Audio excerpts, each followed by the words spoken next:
Hello, my dear children. Let's move on to next chapter, chapter number 2, structure of atom.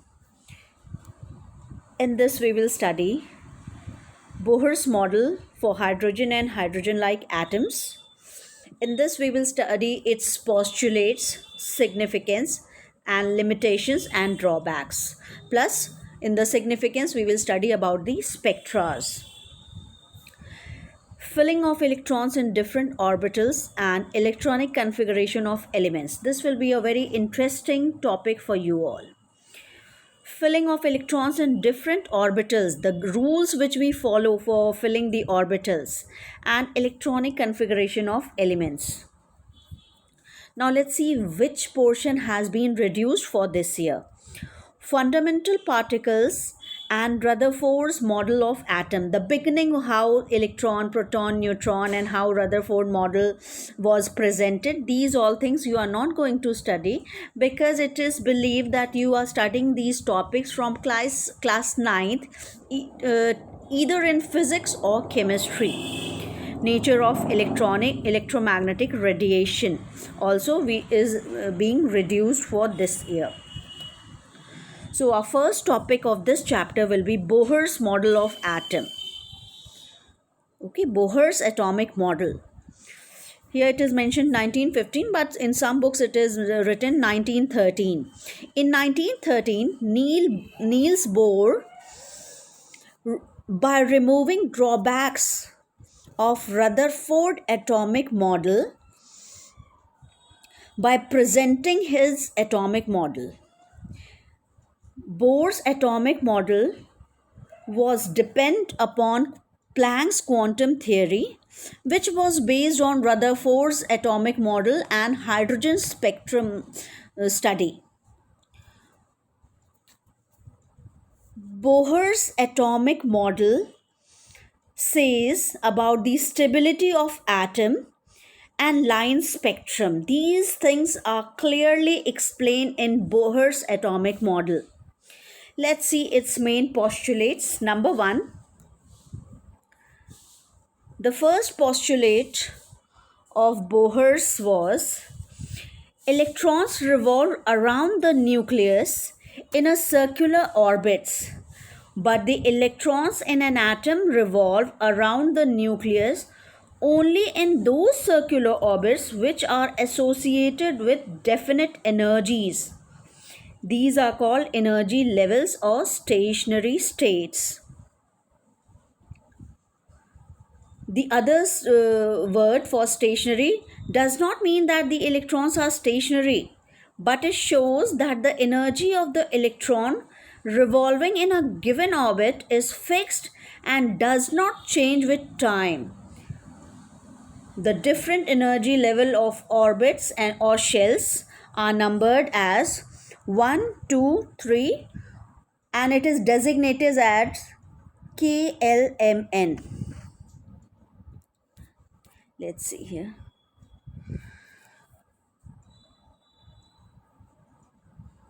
Okay, this want to say that atom, किसी atom के electrons nucleus के चारों ओर fix radius वाले circular path पर ही revolve करते हैं, जिन्हें हम ऑर्बिट्स और स्टेशनरी ऑर्बिट्स कहते हैं.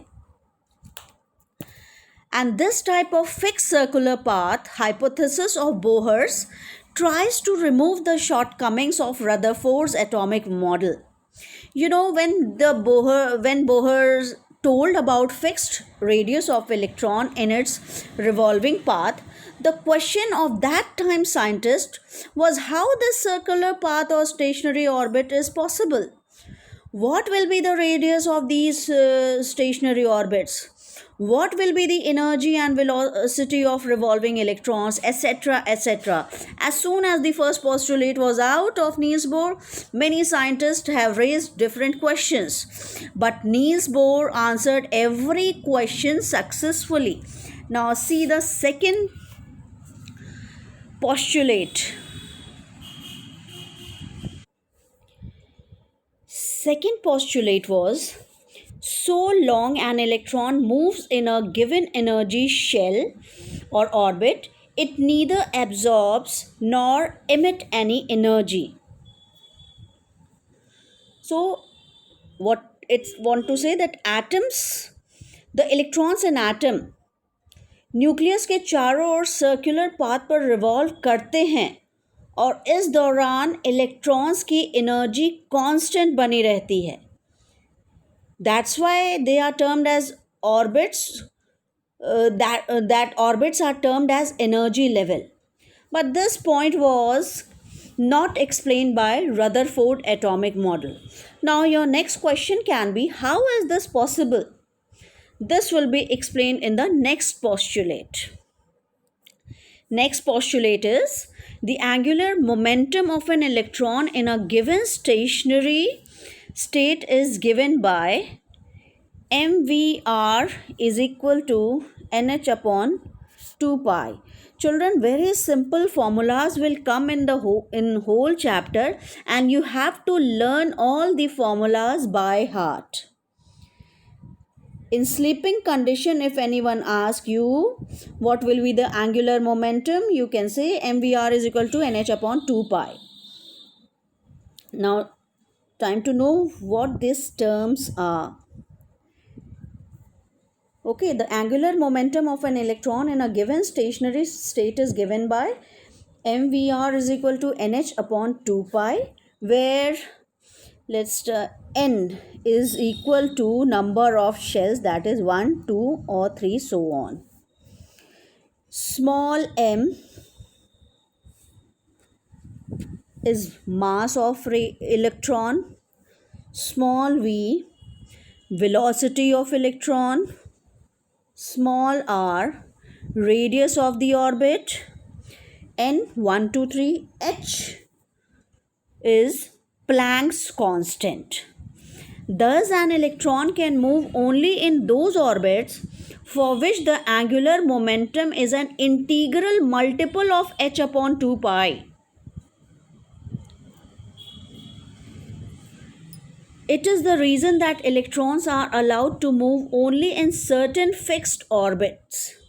Thus, the angular momentum of an electron, we can have certain definite or discrete values and not any value of its own. Okay, it says that nucleus के चारों ओर अनेक सर्कुलर पाथ पॉसिबल हो सकते हैं, लेकिन but electron सभी possible path में चक्कर नहीं लगाते हैं. इलेक्ट्रॉन्स केवल उसी सर्कुलर ऑर्बिट में रिवॉल्व करते हैं जिसमें रिवॉल्व करने के दौरान उनके एंगुलर मोमेंटम की वैल्यू h अपॉन 2 पाई के इंटीग्रल मल्टीपल होती है. ओके, न्यूक्लियस के चारों ओर उनके सर्कुलर पाथ पॉसिबल हो सकते हैं, लेकिन इलेक्ट्रॉन सभी पॉसिबल पाथ में चक्कर नहीं लगाते हैं. इलेक्ट्रॉन्स केवल उसी सर्कुलर ऑर्बिट में रिवॉल्व करते हैं जिसमें रिवॉल्व करने के दौरान उनके एंगुलर मोमेंटम की वैल्यू h अपॉन 2 पाई की इंटीग्रल मल्टीपल होती है. This is the angular momentum mvr, that is equal to nh upon 2 pi.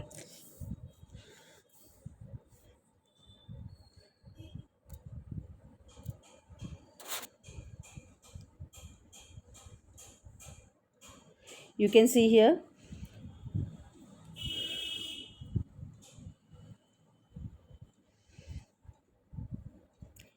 in the first orbit h upon 2 pi, in the second orbit 2h upon 2 pi, in the third orbit 3h upon 2 pi.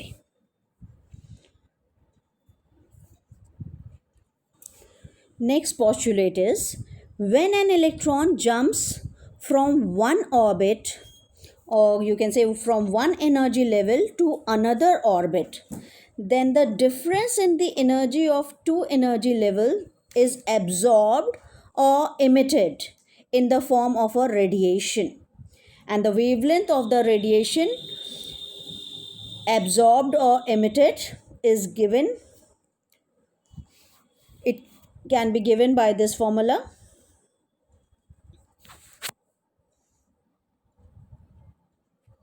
E high minus E low, high low, is equals to delta E is equals to H nu is equal to Hc by lambda. MVR is equal to NH upon 2 pi. Now here E difference is equals to H nu, or E difference is equal to Hc by lambda. Here you can again see the what particular symbol represents. H is your Planck's constant, nu is your frequency of radiation, c is the velocity of radiation, and delta E is equals to energy absorbed or emitted. So when an electron jumps from a lower energy level to a higher energy level, means from E1 to E2 it is moving, the energy is absorbed by the atom. And when an electron jumps from a higher energy level to a lower energy level, then the energy is emitted by the atom. Means I want to say that when from E1 it is going to E2, energy is absorbed.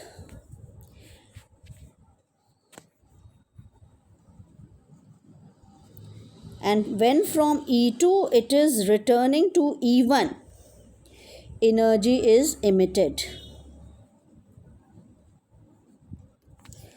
When someone is just think that when we will get energy, then we can go to higher level. Okay, so energy will be absorbed when the electron is going from lower level to higher level, and when I will release my energy, then only I can come from up to down. So when the electron comes from E2 to E1, the energy will be emitted. Because of these changes, lines of definite frequency and wavelength are obtained in the atomic spectra. When it is going up or when it is coming down, it is either absorbing the energy, or it is emitting the energy. So whenever it is occurring, we can find the atomic spectra, and this explains the line spectrum of atoms. Each element has its own characteristic spectra and differs from those of other elements. By this also we just identify the atom by how it is absorbing or emitting the energy and what type of spectra we are getting in a spectrometer. And one thing you have to remember,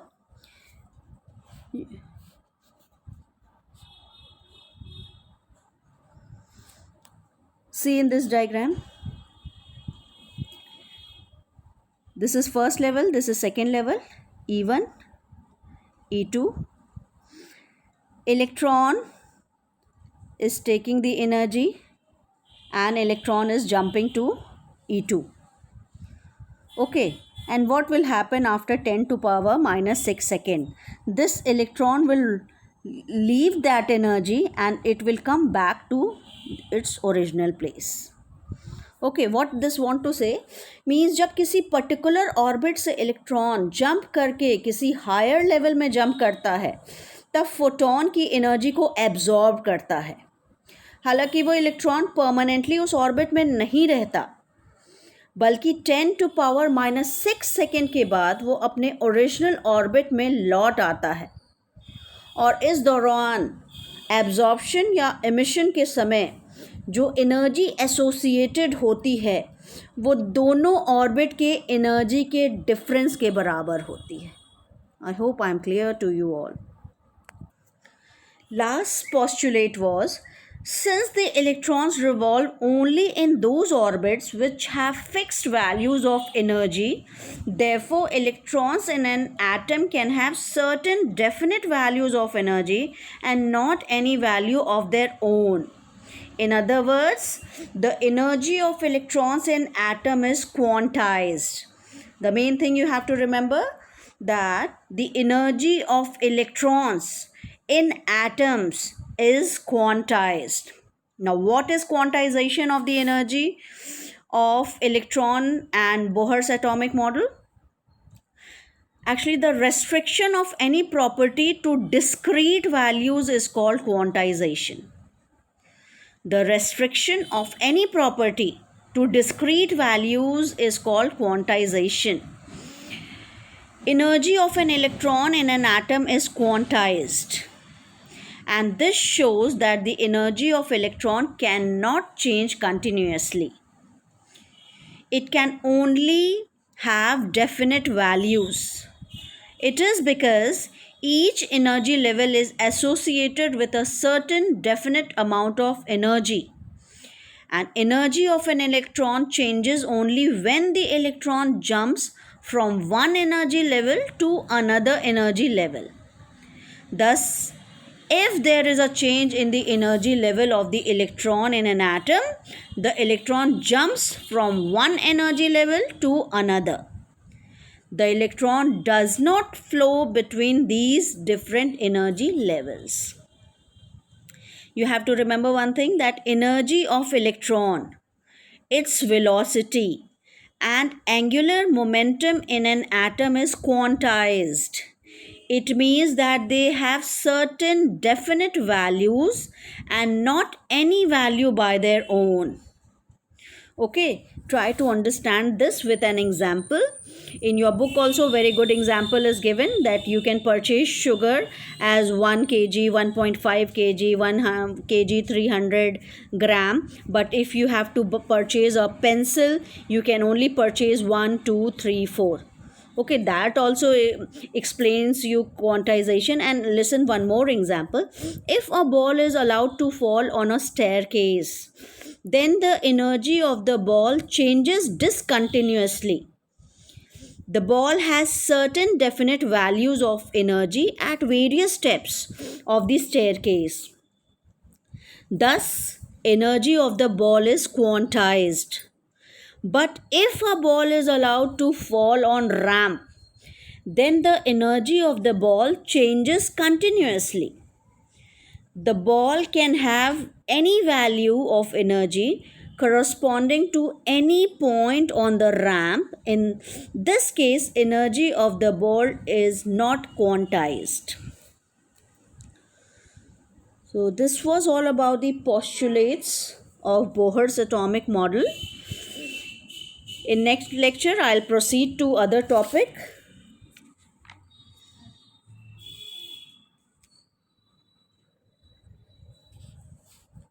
Limitations of Bohr's atomic model.